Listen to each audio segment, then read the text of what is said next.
Hola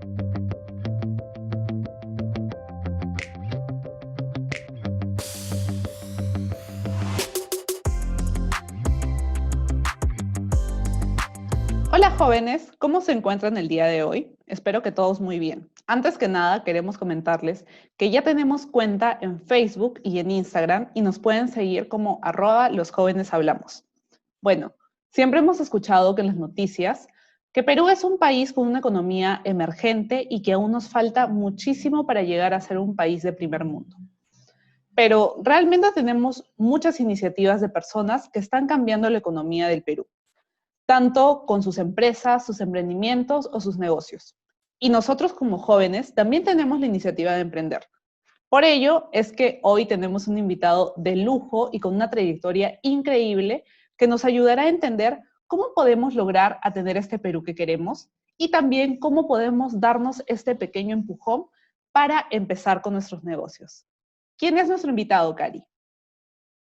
Hola Cami, hola a todos. Como bien has dicho, hoy tenemos un invitado de lujo. En esta ocasión nos acompaña Diego de la Torre. Diego de la Torre es cofundador y presidente del directorio de La Viga y Quickret Perú. También es miembro del Consejo Consultivo del David Rockefeller Center for Latin American Studies de Harvard University. Ha sido miembro del directorio de Endeavor Perú, IPAE, IPE y Perú 2021. Recientemente ha incursionado en la producción de pisco y vino a través de la bodega Ras, con la marca Armada, Macedonio y El Solitario. También dedica parte de su tiempo a promover las industrias culturales y la educación a través de su participación en el Museo de Arte de Lima, la edición de libros y como director de Fondo Talento Ilumni Perú. Y hace más de 10 años lidera el Pacto Global de Naciones Unidas en el Perú, promoviendo activamente una cultura empresarial social y ambientalmente responsable. Bienvenido, Diego. Muchísimas gracias por tu tiempo. Es un gusto tenerte en Los Jóvenes Hablamos. Y como bien lo hemos comentado hace unos instantes, tú eres cofundador de La Viga, pero recientemente has incursionado en la producción de pisco y vino. ¿Cómo es que, teniendo ya dos negocios consolidados en el sector cementero, decides incursionar en el rubro de pisco y vino? ¿Y cómo es que encuentras la motivación para empezar ese nuevo negocio? En realidad, en primer lugar, quería agradecerles mucho, Camila y Karina, por invitarme. La felicito por tener este espacio para la juventud. Comentábamos con Camila que hay muchas cosas buenas pasando en el Perú. Hay muchos desastrólogos que siempre ven las cosas negativas. Pero yo veo, el Perú tiene un bono demográfico hasta el año 2040 de una juventud muy pujante. En los últimos 30 años en el Perú ha habido una revolución en el sentido de liberar un poco la libertad, tanto política como económica, ha hecho que la población peruana despierte a su iniciativa individual. Y yo desde chico, yo he vivido un Perú un poquito más accidentado de lo que ustedes ahora tienen. Había un nivel de pobreza de 60%, ahora tenemos 20%, ha subido un poquito hasta 21 o 22%, quizás con la pandemia sube un poquito más. Pero yo siempre he visto lo que me ha gustado mucho es hacer empresa. ¿Por qué? La motivación es muy sencilla, porque yo veía que muchas veces los políticos, los intelectuales, los académicos, que con mucha razón también, ponían mucho énfasis en distribuir la riqueza, ¿no? Lo cual está bien, porque es una sociedad que hay mucha pobreza, ha habido mucha asimetría económica, educativa en el Perú, eh, y eso, obviamente, distribuir riqueza está bien, pero creo que es muy importante crear riqueza, ¿no? Porque si no, si solamente distribuyes riqueza, en un país donde no existe acumulación de capital, vas a distribuir miseria y vas a terminar como el caso de Cuba o como ahora en Venezuela. Por eso que yo desde chico, mi sueño, digamos, siempre fue que el Perú sea un país de primer mundo, un país desarrollado, lograr, por ejemplo, que cuando digan Made in Perú, sea que así como tú dices Made in Germany, dices esto es perfecto, o Made in Switzerland, ¿no? Y yo creo que los peruanos estamos muy posicionados para convertirnos en un país desarrollado en 25 o 30 años si hacemos bien las cosas. Si seguimos, independientemente de la tormenta de la coyuntura, pero creo que una de las mejores formas de crear riqueza es promover una cultura de emprendimiento, una cultura empresarial, una cultura del éxito. Que cuando el éxito sea alcanzado de manera con trabajo duro y decente, sea algo premiado. Y no sea, pues, al contrario, ¿no? Ha habido muchas, cayó pues esa ideología que creía en esa metáfora ginecológica, ¿no? Que la violencia es la parte de la historia, lucha de clases, con eso, bueno, ya felizmente cayó con el muro de Berlín, hay algunos tentáculos radioactivos por ahí, pero yo creo que es muy importante emprender, ¿no? Yo siempre hacer empresa. A mí la universidad me obligó, de alguna manera, para poderme graduar en la Universidad del Pacífico, me dio el empujón.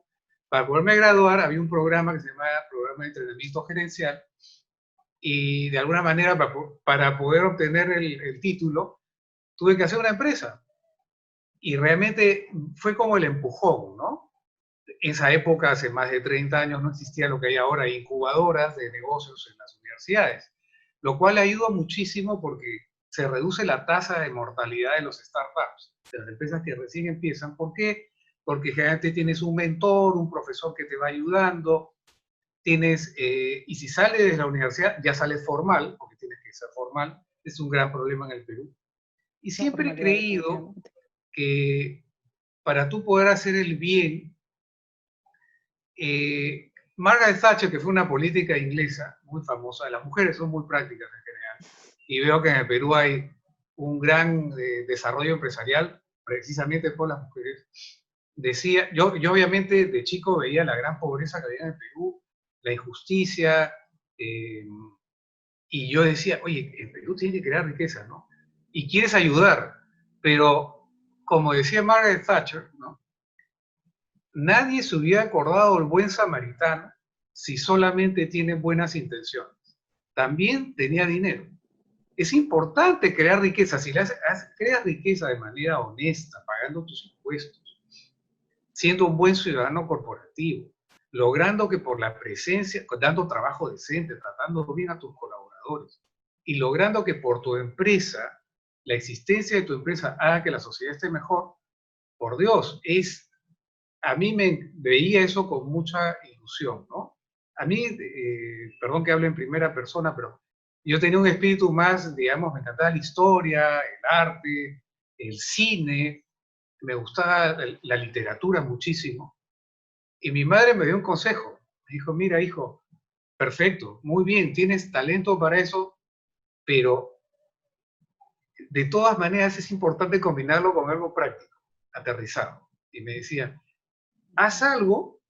Y por eso yo también estoy metido en lo que es industria cultural, yo también edito libros, este tipo de cosas, la educación me fascina.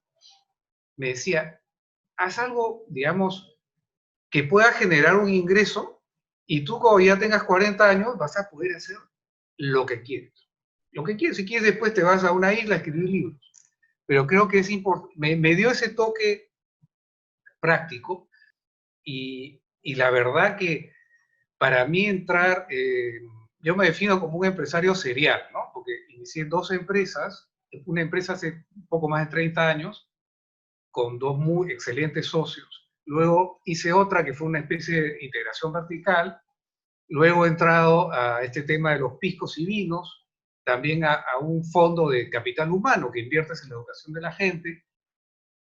También invertí en el Hotel B de Barranco, que es soy como socio, no mayoritario, pero tengo una participación, porque creo que crear trabajo dentro de la formalidad es estupendo, ¿no? Y cuando logras, es muy importante, y la gente no habla de esto, porque lograr independencia económica por ti mismo te da la posibilidad de hacer el bien, ¿no?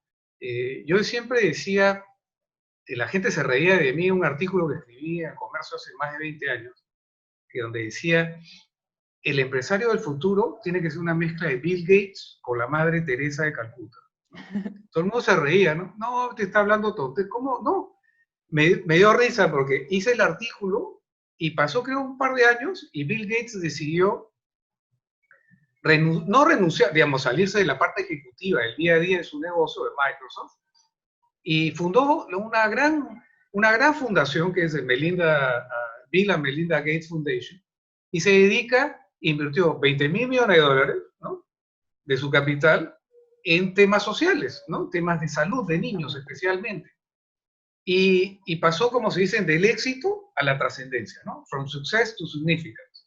Y yo creo que el impacto que ha tenido muchos empresarios, ¿no? La tradición, por ejemplo, Rockefeller, los Mellon en Estados Unidos. En Perú no había filántropos porque no había capital, no había habido la posibilidad que surja una fuerza empresarial, obviamente los que son honestos, los que son correctos, obviamente en todo sector hay como dicen, manzanas podridas, de eso de ninguna manera, pero el crear riqueza de manera sana, responsable, a mí me parece muy importante, pero empresario es el emolientero que está en la esquina, ¿no? Saca su carretilla y pone su emoliente y lo vende. Él no es un trabajador, él es un empresario. Lo que hay que hacer es ayudarlo a que sea formal, y yo creo muchísimo en la educación, ¿no?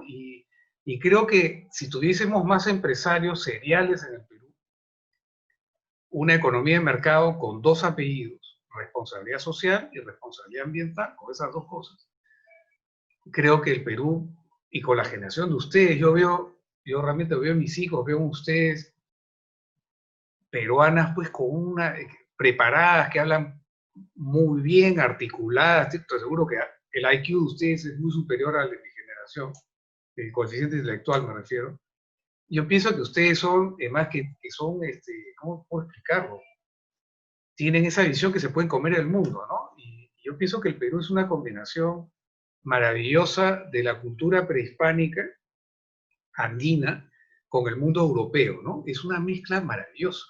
O sea, el peruano que asume su herencia, tanto incaica, andina, mochica, chimú, nazca, y la europea con orgullo, porque es como en España, perdón, estoy hablando demasiado, pero es como en España, ¿no? Está tomando el mundo andino, por ejemplo, la necesidad de hacer modelos económicos, sistemas económicos que se inserten de manera armoniosa en el tejido social y ambiental. Ustedes ven Machu Picchu, usted se funde con el paisaje, ¿no? La naturaleza es parte de la construcción humana. O sea, son gente que se adelantó, y yo creo que el Perú va a ser, si hacemos bien las cosas, y yo creo que sí, el Perú ya se ha dado cuenta de lo que vale.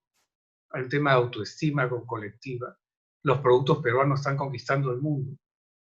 Yo digo, por ejemplo, el caso del pisco, ¿no? Ya, hablando un poco ya de temas más empresariales. Yo hice un razonamiento muy sencillo. Si se venden 600 millones de litros de tequila en el mundo, 600 al año, en el pisco se vende más o menos entre 10 a 15 millones de litros. Yo digo, el pisco es francamente tanto o mejor que un tequila, ¿no? Tú te vas a un crucero a Alaska, pides un tequila y te lo dan. Pides un pisco y te preguntan, ¿qué es eso? ¿No? Es un crucero europeo. O sea, ahí nomás, solamente en ese producto, se puede generar toda una cadena de valor, ¿no? De empresas peruanas dándole trabajo a peruanos, y el pisco tiene una historia maravillosa. Bueno, estoy yendo por la rama. Pero, bueno, Diego, sí, justo discúlpeme. nos comentabas muchísimo de estas ideas que podrían ser negocios, en fin, ¿no? Entonces, más o menos por ese camino, sabemos que el camino de los emprendedores a veces puede ser un tanto complicado, pero también es muy satisfactorio. Queremos saber en tu experiencia cuáles son los pro y los contra que puedes tener al momento de emprender y qué puntos tendrían que ser los claves para poder evaluar. Mira, en primer lugar tienes que tener algo que te motive, algo que puede sonar un poco grandilocuente lo que te voy a decir, pero que con tu empresa trates de cambiar al mundo, ¿no? Si tú realmente crees que con eso puedes tener un impacto positivo y lo crees de verdad, yo pienso que nada te detiene. nada, nada. Por ejemplo, yo entré en 1988 cuando Perú, el PBI había caído, la construcción, pues yo entré en una industria de construcción, en lo que es material de construcción, había caído 14%. Y todo el mundo, tú estás loco. Tú deberías buscar con tu título del Pacífico un puesto en el Banco de Crédito, en una gran minera, ¿no? O el BCR, ahí tranquilo, ¿no? Recibes tu sueldo y ya está. Y dije, no, acá hay una gran oportunidad, ¿no? Y no, puedo contar horas, pero prefiero ser concreto. Decidí hacer la empresa y creo que lo más importante es, al comienzo te financias como le dicen las 3 Fs, ¿no? Friends, Family and Fools. O sea, familia, amigos y los totos. Creen en ti, invierten. Luego de ese, que es así, ¿no? Tu familia te apoya. Claro, ese Luego vienen círculo es lo que el más llaman los importante. inversionistas ángeles, que si tu idea es buena y tienes un un modelo de negocio, lo has modelado matemáticamente y financieramente, luego viene lo que se llama los inversionistas ángeles, que son los empresarios que han tenido éxito, se están retirando y quieren ayudar, ser mentores de nuevas empresas. Eso ya existe en Estados Unidos hace muchos años, en el Perú. Nosotros, por ejemplo, yo fundé la primera red de inversionistas ángeles en el Perú hace varios años y acompañábamos con capital y sobre todo no más que con plata, es con conocimiento, ¿no? Consejos al que recién empieza. Luego de esa etapa de los inversionistas ángeles vienen los venture capital, ¿no? Que es los fondos para startups. Luego viene private equity y ya si te va bien, te flotas en la bolsa de valores, ¿no? Y ya Exactamente. creces más. Entonces hay que generar una cultura, pero ojo, esto no es solamente para el que hace una empresa en industria.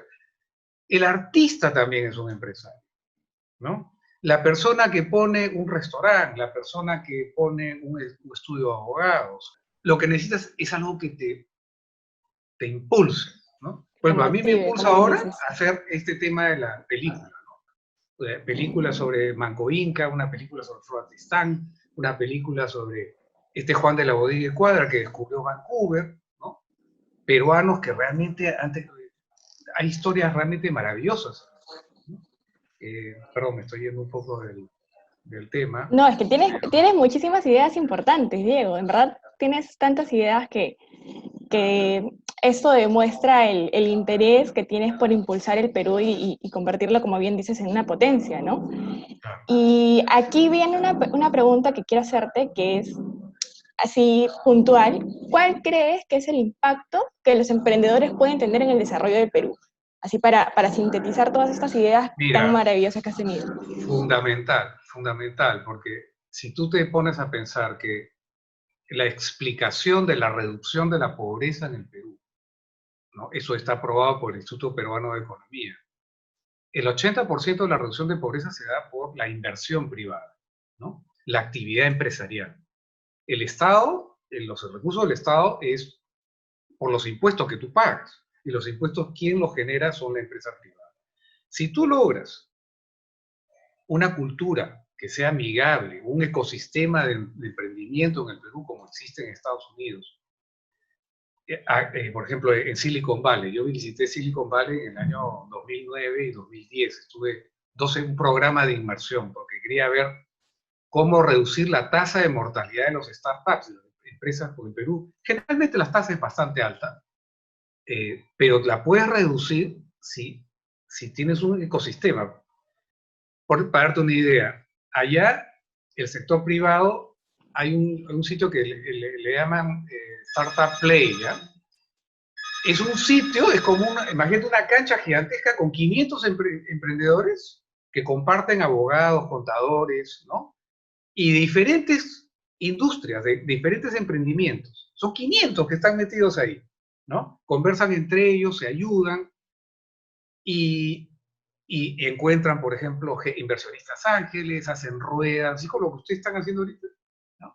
Que ellos ya lo estaban haciendo hace muchos años.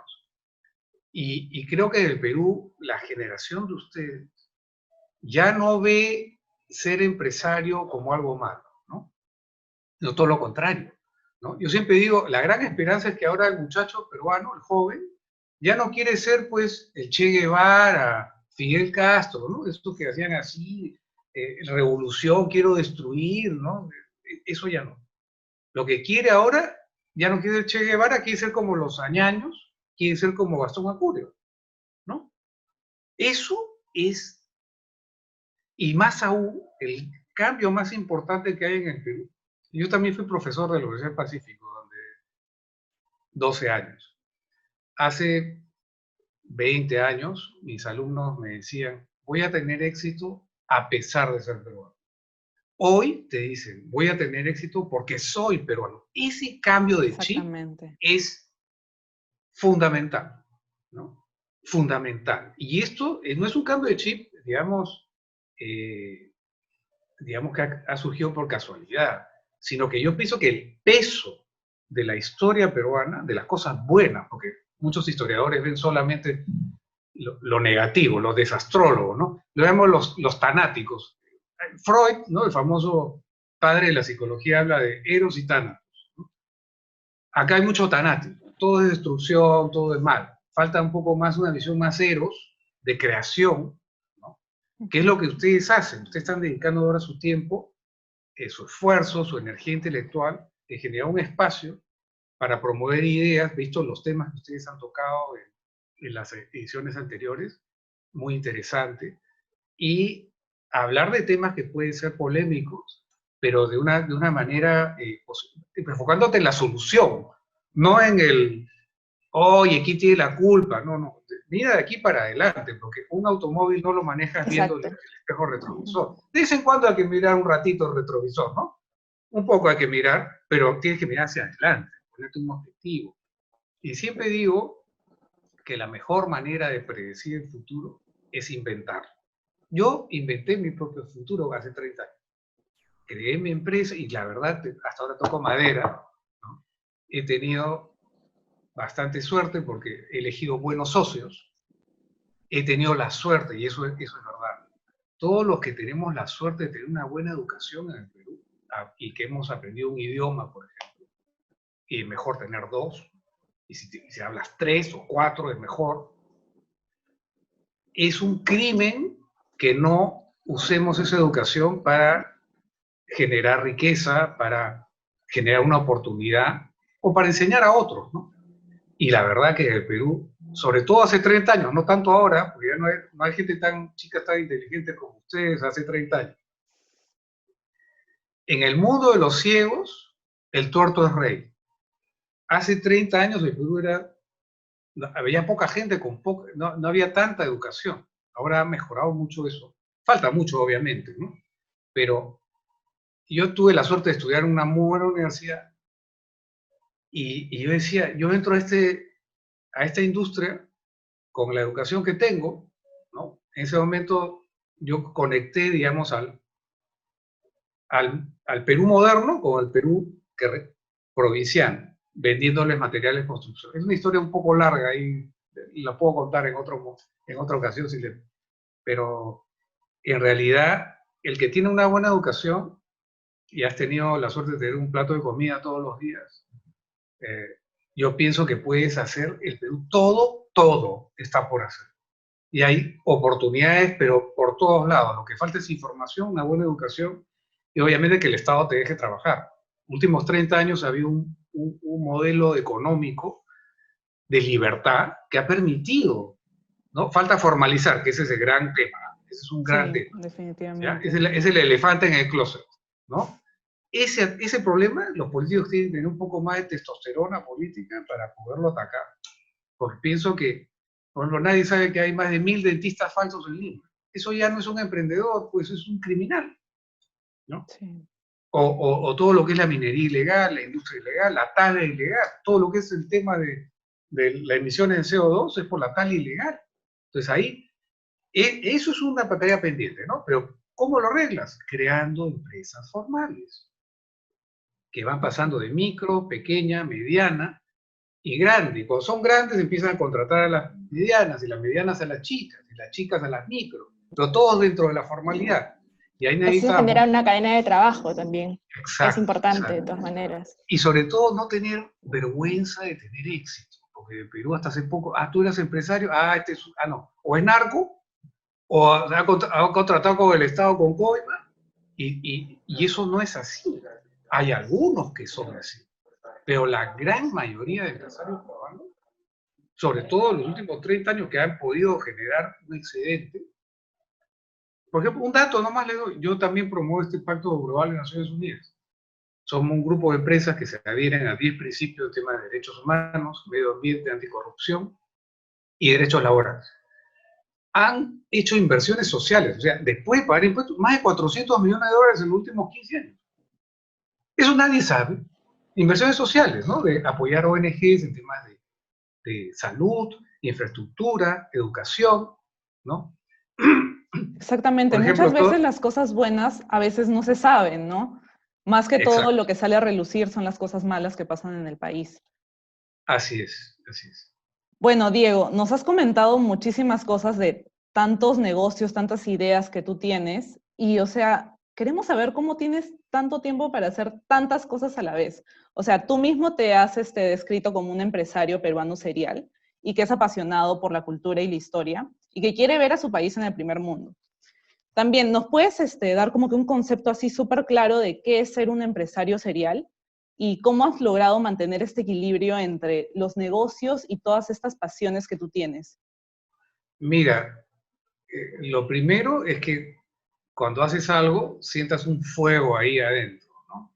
Pero la cosa práctica, porque dices tú, muy bien, solo no lo puedes hacer, necesitas un equipo, así de claro. Y hay una palabra en castellano, en inglés es leverage, apalancamiento. ¿Cómo te apalancas?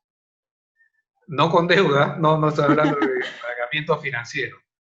Tienes que rodearte de gente que sea más inteligente que tú, venderle inspirarlo en tu sueño, ¿no? Que comparta esa visión, ¿no? Y invertir mucho en ello. Entonces, cada uno, ¿no? Está haciendo su labor porque sabe que está contribuyendo a algo que no es solamente una actividad económica, sino está contribuyendo a generar trabajo, al pago de impuestos. Y en el caso, por ejemplo, de esta fábrica que te digo, es un producto que mejora los hábitos de construcción en el Perú. Fue una innovación que trajimos hace más de 20 años, ¿no?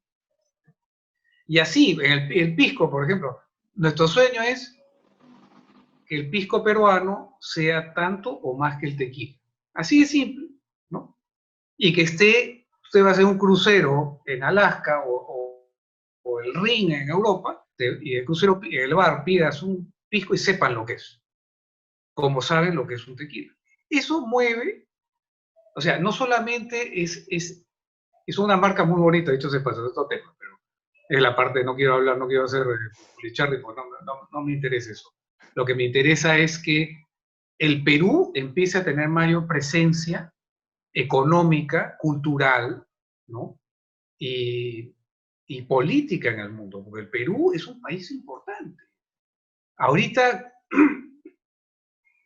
podría aportar muchísimo más, ¿no? Yo me imagino, y lo pongo en varios artículos que he puesto, está muy bien tener cocineros, futbolistas, actores, está bien, pero el Perú debería tener científicos en biotecnología. Por ejemplo, acá tenemos la mayor biodiversidad del mundo, ¿no?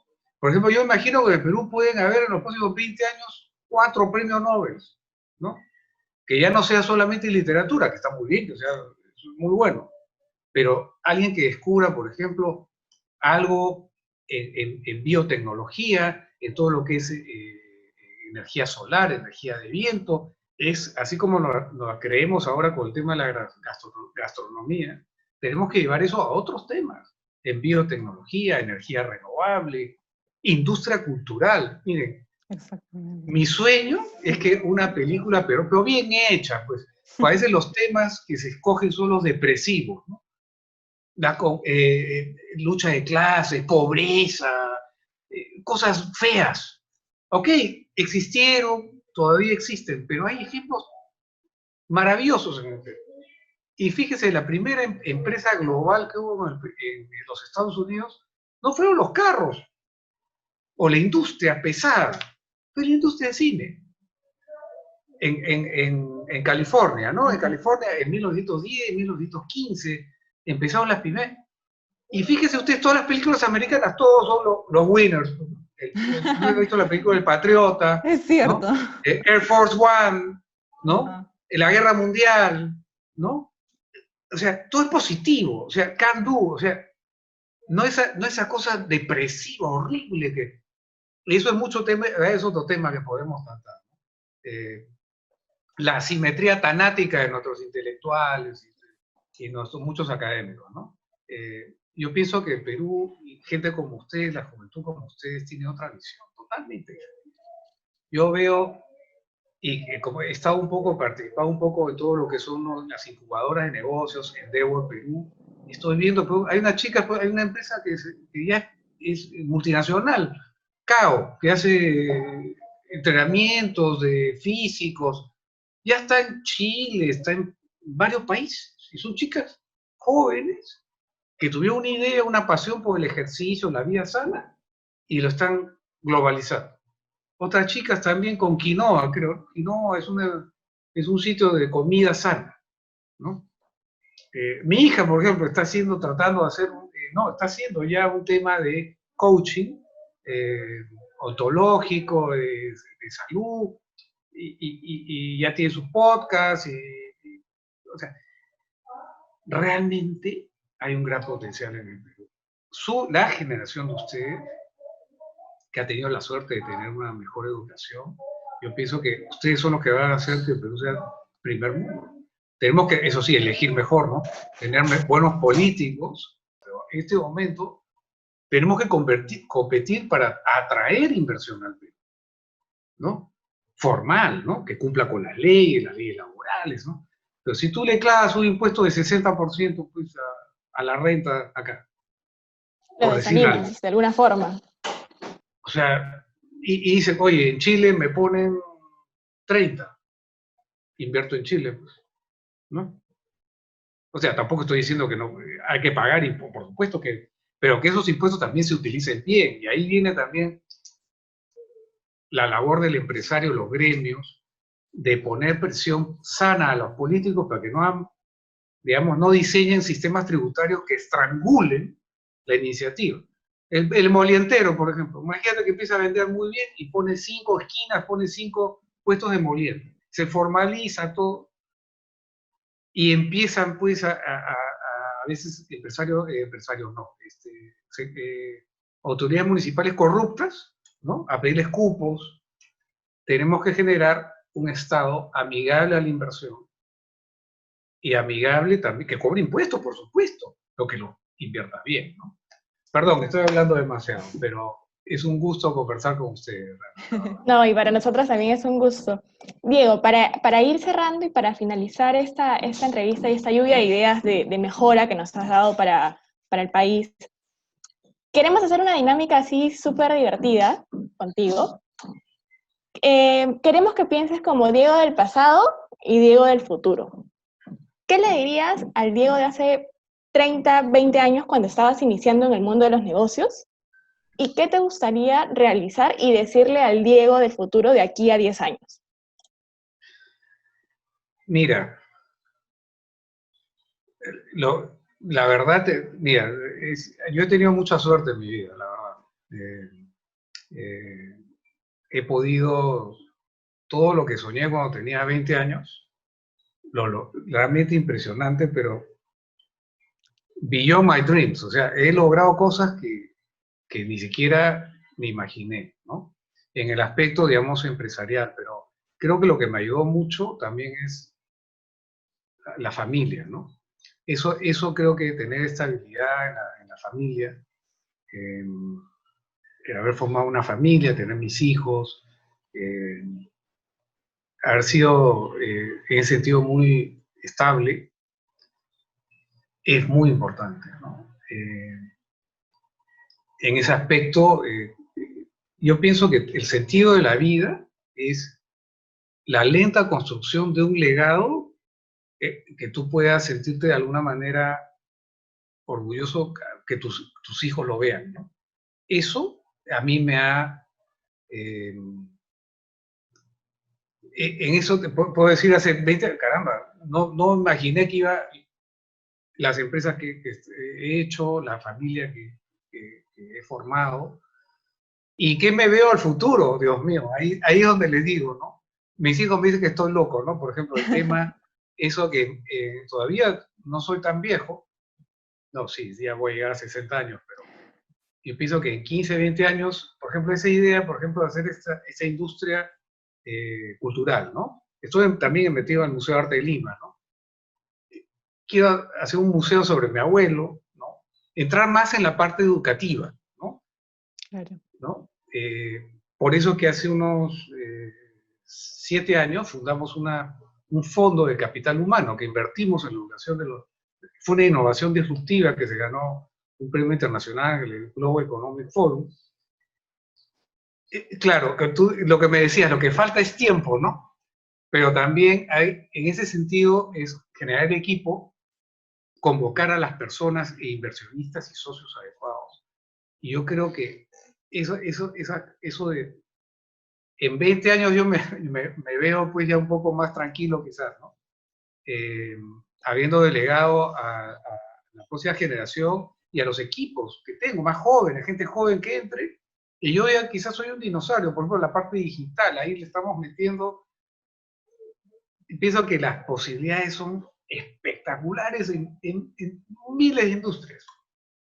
¿No? Yo estoy ya bien diversificado porque estoy en cemento, estoy en distribución de cemento, estoy en industria, estoy en hoteles, estoy ahora en temas de agro con el pisco, pero quiero entrar en el tema de educación también, pero quiero entrar fuertemente en todo lo que es más industria cultural, ¿no? Ahí.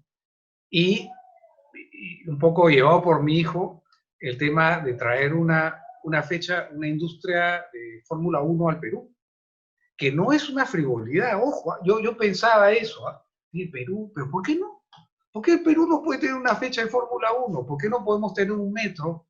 Y con eso quisiera terminar. El Perú tiene que tener más ambición como país, más autoestima.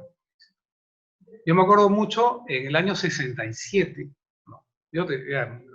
Había un debate en el Perú si había que poner un metro en Lima, ¿no? Un sistema de transporte de metro. Y mucha gente decía, no, un metro es para París, Londres, Nueva York. ¿Cómo? ¿Por qué? O sea, esa visión mediocre, perdón la expresión, un estreñimiento mental, ¿no? No tener, o sea, el Perú se merece un metro, por supuesto que se merece un metro, así como se merece un metropolitano con aire acondicionado. ¿Acaso el peruano es menos que un alemán? ¿Por qué esa visión, mediocre, precario? No, el Perú merece ser primer mundo, tener estándar de primer mundo y lograr que los productos peruanos, el Made in Perú, dentro de 10, 20 años o 30 años, o quizá menos, sea sinónimo, no, esto es hecho en Perú, esto es bien hecho, perfecto, como los incas hicieron Machu Picchu que duran siglos, ¿no? O Sacsayhuamán que no se cae con nada, eso es el Perú. Precisión milimétrica, microscópica, miren cómo se juntaban las piedras, y encima han sido parte también del Reino de España, o sea, el peruano... Tenemos que creérnosla. Así es. Tenemos que creérnosla, sacarnos el chip de, como bien decías hace un momento, de mirarlo todo mal, de mirar hacia atrás, o sea, tenemos que creérnosla, mirar hacia adelante para lograr todas estas cosas que yo te digo una queremos, cosa, ¿no? y con eso quisiera quizás terminar. El colaborador peruano, mira, tú le das un poquito de inspiración, lo tratas bien, y mira, es el mejor trabajador del mundo. Del mundo. Te lo digo, porque yo he vivido en otros países, y yo veo al peruano, oye, se levantan 4:30 de la mañana. Es una cosa que no, cuando está bien liderado, bien entrenado, bien remunerado, ¿no? Eso, el peruano realmente es world class. Y tú mira, tú vas a Estados Unidos y tú dices, pregunta en cualquier sitio de empresa americana que contrata gente de Iberoamérica. No, acá los chilenos son medio flojos, ¿no? El peruano es el que llega temprano, es el puntual, trabajador, no se queja y logra un montón de cosas, ¿no? Obviamente no todos, ¿no? Hay excepciones. Siempre hay, como dicen, hay excepciones, pero en general el peruano tiene muy buena percepción, ¿no? Y lo que falta es darle un entorno, Somos ponche, como dicen. porque se puede hacer las cosas bien en el Perú. Tenemos la tradición, tenemos cultura, tenemos todo, recursos naturales. Nos falta creerlo, ¿no? Y sobre todo invertir en educación. Ahí sí hay que meter mucho. Exactamente, Diego. Creo que con esas ideas podemos cerrar este capítulo, que básicamente lo que necesitamos es mucha motivación, mucha inspiración, pero a la vez muchísima educación para poder salir adelante y, como tú mismo dices, llegar a ser un país del primer mundo. Bueno, muchísimas gracias, Diego, por este episodio. Ha sido muy interesante todo lo que nos has contado. Con toda esta historia del Perú y también algunos datos que nos han dado de manera mundial que realmente nos llenan y sentimos que puede ser de muchísima inspiración para bastantes jóvenes. Así que muchas gracias y hemos estado muy felices de tenerte aquí. Muchas gracias a ustedes, y yo la felicito. Sigan así. Muchas gracias, Diego. Muchas gracias. Chao.